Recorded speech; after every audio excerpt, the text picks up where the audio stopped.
Pastaraisiais metais ieškantieji medžiagų namui apšiltinti susiduria su išties gausiu jų asortimentu.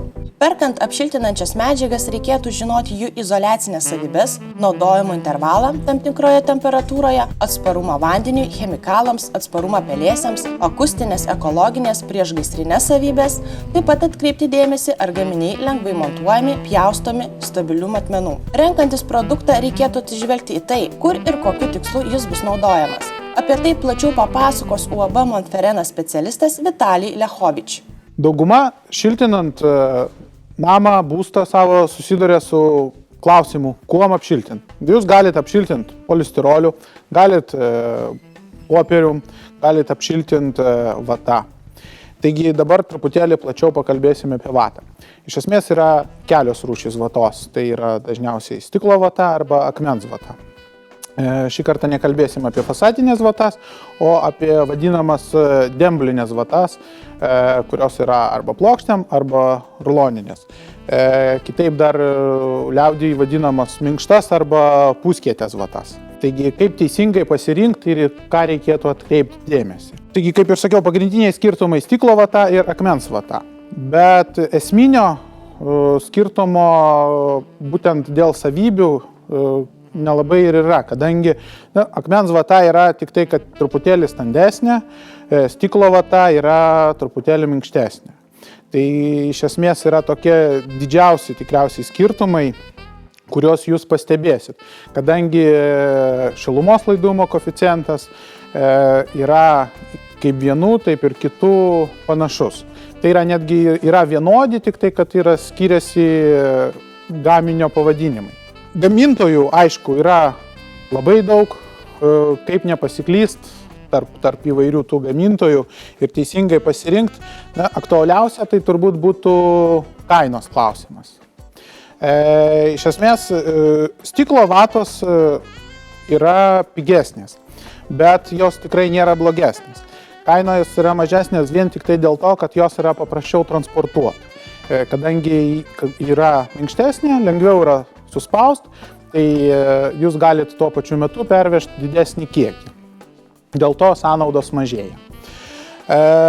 Aišku, nereikėtų lyginti stiklo vatos gaminamos šiais laikais su ta vata, kuri buvo gaminama prieš 20 metų, prie kurios, jeigu jūs prisimenat, tai buvo baisu prisiliest, kadangi iš karto prasidėdavo niežulys, jūs netgi matydavot stiklo gabaliukus.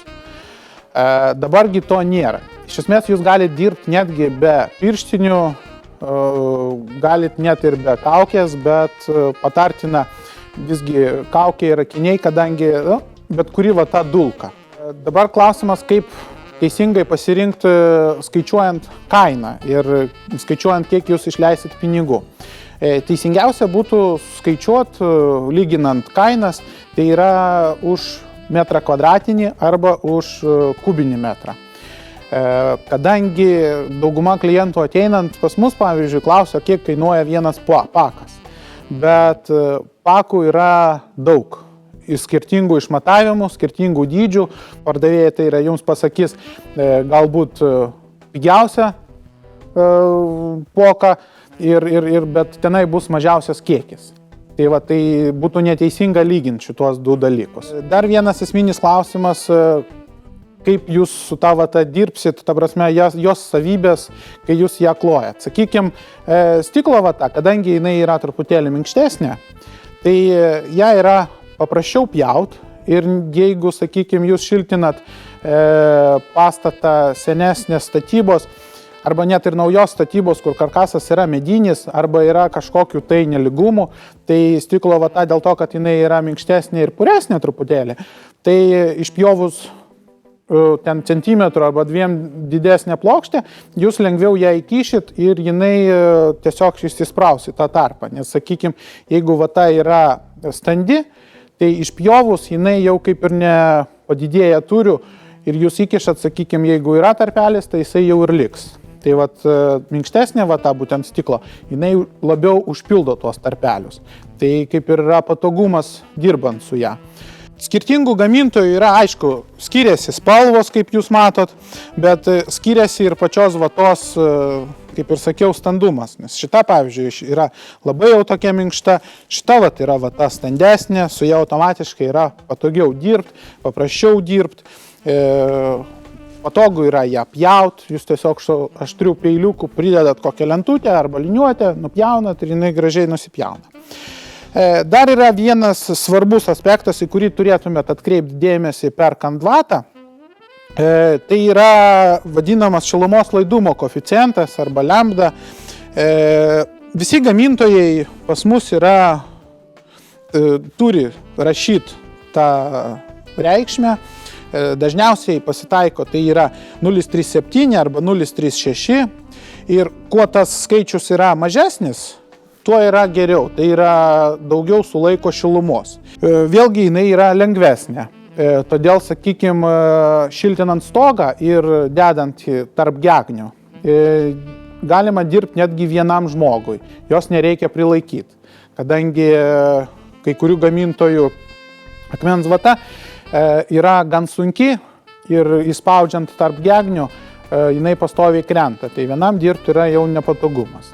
Tokie esminiai skirtumai ir kai jūs renkatės vatą, visada reikėtų apsispręsti, kaip jūs dirbsit, ar jūs vienas darysit tas darbus, ar keliese ir dėl to pasirinkti arba vieną produktą, arba kitą. Kadangi, kaip ir sakiau, su vienais yra paprasčiau dirbti, su kitais truputėlį sunkiau dirbti. Vėlgi, vyrauja tokios nuomonės, kad, sakykime, vata, akmens vata yra kietesnė, todėl ją mažiau perpučia vėjas. Bet, nereikėtų daug labai apie tai klausyti, kadangi jūs nepaliekat vatos, sakykime, kai jūs šiltinant namą iš išorės arba šiltinat stogą, jūs niekad nepaliekat vatos atviros. Vis tiek turi būti difuzinė plėvelė arba garo izoliacinė plėvelė iš apačios, turi būti stogo danga arba sienos apkala kažkokia tai, kuri sulaiko tos tiesioginius poveikius. Jeigu jūs šiltinat išorinės sienas arba stogą, tai reikėtų galbūt nepataupyti, bet pasirinkti truputėlį geresnį produktą, tai yra impregnuotą vatą.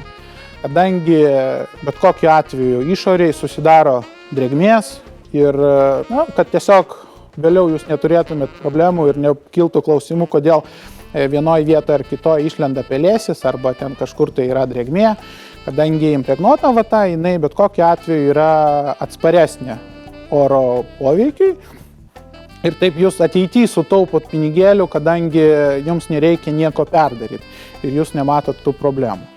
Iš esmės daugiau kaip ir tokių skirtumų didesnių nėra, tai visada atkreipkite dėmesį tik tai į pako dydį, kaip ir sakiau, ir teisingai skaičiuokit kainą.